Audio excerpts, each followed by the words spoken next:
Hi there, this is a video detailing how I get on using vegetan salmon skin as the string on my Bowdrill set.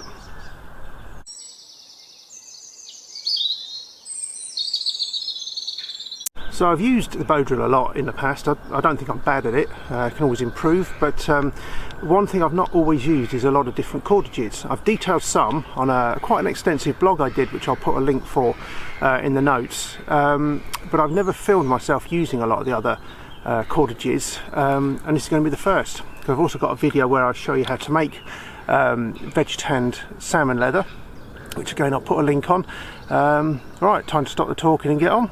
The combination I'm using today, that's a lime base, and I've got two sizes of hazel drill that I'm going to use. The reason I've got two sizes is that once I've tied the salmon skin, I want to make sure I can get the drilling to fit tightly, because I'm not sure I'm going to be able to get the knot undone.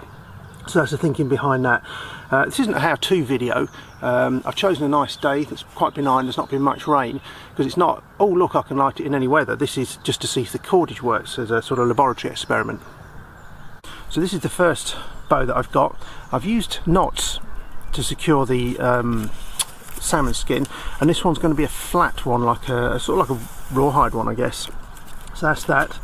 And this one, this is woven like proper cordage, and what I've then done is doubled it up, because I thought, even though this is tough old stuff, that I'd actually double it up to give myself the best chance. Right, after much faffing about, I think I've got to the stage where once I've got it in there, it won't slide up and down, which obviously is a sign that you've got the string too loose. So I think I'm ready now, no excuses. Just bedding it in at the moment, it looks alright so far. Bit of slippage there, but never mind. When I'm not using drills, I usually push the bearing block end into the ground. When I'm cutting the actual notch out, I usually use a Swiss Army knife. I find the blade on the saw is a little finer than like a Barco or something like that, and I find it's easier to cut a fine notch. I've got my notch cut there, so I'm quite pleased with that. But what I've actually done is tapered the edge there, which you do when it's wetter weather, to protect it and build a bigger dust bundle up.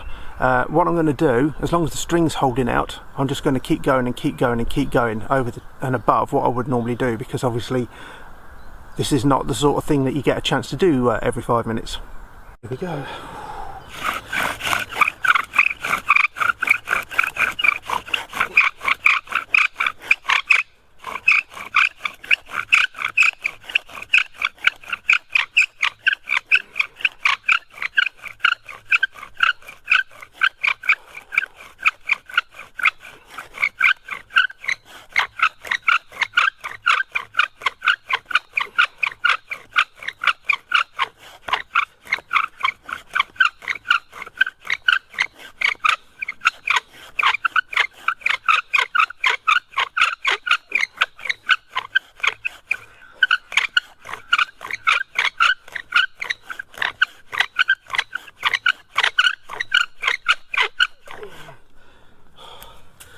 Yes. Look at that. I've done it. I'm knackered, but I've done it. You can see that it's getting very, very smooth on there, so I was really struggling and having to hold the string onto the bow. So, but it doesn't matter. I've done it.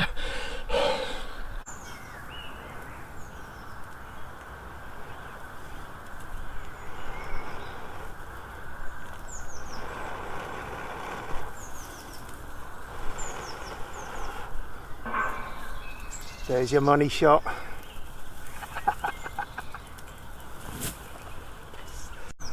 Cheers. That is a well-earned tea break, I can tell you. I mean, I was still a bit puffed now.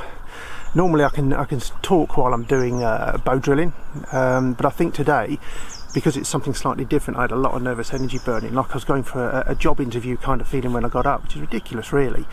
But now I've done it, I'll have a breather, have my tea, and then I've got a free hit on the other one. Right, same rules apply to this attempt with a bit of salmon skin. What I'm going to do is check to see which drill I can fit into the cordage. Got my ember pan ready, got a new notch cut, but this time instead of using wood as a bearing block I'm going to try a couple of limpets.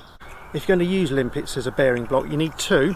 that are quite deep. You have to sit one on top of the other, both for strength and the fact that they get blooming hot when you start drilling. And then that obviously sits in the top and you hold it like that. Right, I'm just checking to see which drill I think is going to fit into the string, and it's snapped at the end. That's the bugger. This little bit, however, I did add on because I wanted to make the string as long as possible, so that would have given me that much extra to push backwards and forwards. But no worries, I'll cut that off and we'll go again. I just had a thought, instead of cutting that broken bit off, what I've done, I've just loaded it in like that, and I'm using the knot, which is quite a beefy one, as the new starting point. Right, I've got the knot tied in just, and what it's actually done is pulled into the hole that I've drilled, but it seems to have wedged, and I'm going to be going with the smaller drill on this one because this is the one that fits just. As you can see, it's bedding in quite nicely there, but that's a shame because the string's broken again. So if we're going to have a crack at this in the future, I know I've got to make it into proper cordage and not use it as a strip. Still happy though that I've managed to get an ember out of the other one. Right, so even though the tape of salmon skin failed, I'm still so happy to have got that other ember. Sometimes when you think you've got one, there's a wisp of smoke coming off the coals and it goes out. That's what I thought had happened. And I should have really videoed from behind to see that just hang on there and develop, but it's still a win and I'm so happy.